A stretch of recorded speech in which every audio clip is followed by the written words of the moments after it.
ఇటీవల జరిగిన ఎన్నికల్లో భారీ మెజార్టీతో టీడీపీ అభ్యర్థులను గెలిపించినందుకు పలమనేరు ప్రజలకు రుణపడి ఉంటామని చిత్తూరు పార్లమెంట్ సభ్యులు దగ్గుమల్ల ప్రసాదరావు, పలమనేరు శాసనసభ్యులు అమర్నాథ్ రెడ్డి నియోజకవర్గ ప్రజలకు ప్రత్యేక కృతజ్ఞతలు తెలిపారు.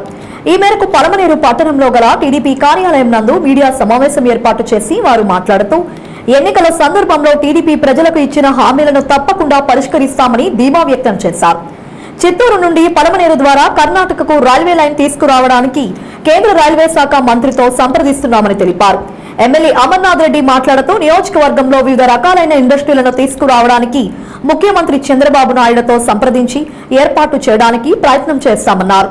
గత వైఎస్ఆర్ ప్రభుత్వం రాష్ట్రాన్ని పూర్తిగా దోచుకున్నదని, ఆ లోటు ప్లాట్లను పూడ్చి రాష్ట్రాన్ని అభివృద్ధి బాటలో నడిపించే నాయకుడు ఒక్క చంద్రబాబు నాయుడికే సాధ్యమవుతుందని కొనియాడారు. ఈరోజు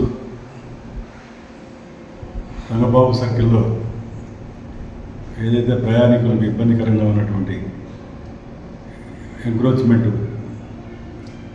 బస్ షెల్టర్లో ఉన్నటువంటి ఎంక్రోచ్మెంట్ తొలగించడం జరిగింది. వ్యాపారస్తులు కానీ ప్రజలకు ఎవరికి కూడా ఇబ్బంది లేకుండా, ట్రాఫిక్ కానీ ఇబ్బంది లేక అందరూ కూడా సహకరించాలా. ప్రతి ఒక్కరూ సహకరించి ఏదైతే మన పబ్లిక్ రస్తాల్లో ఆక్యుపై చేయకుండా వారందరూ కూడా ఒక మంచి పట్టణంగా తీర్చిదిద్దాలంటే ట్రాఫిక్ సమస్య లేకుండా, ప్రజలకు ఇబ్బంది లేకుండా ఉండే విధంగా ప్రతి ఒక్కరూ దాన్ని సహకరిస్తే కానీ ఈ కార్యక్రమం అనేది విజయవంతం కాదు. ఇంకా భవిష్యత్తులో అక్కడ బస్ షెల్టర్ను కూడా మన చైర్మన్ గారు, కౌన్సిల్, గౌరవ ఎమ్మెల్యే గారు వారందరి సలహా సూచనల మేరకు తర్వాత చర్యలు తీసుకోవడం అవుతుంది.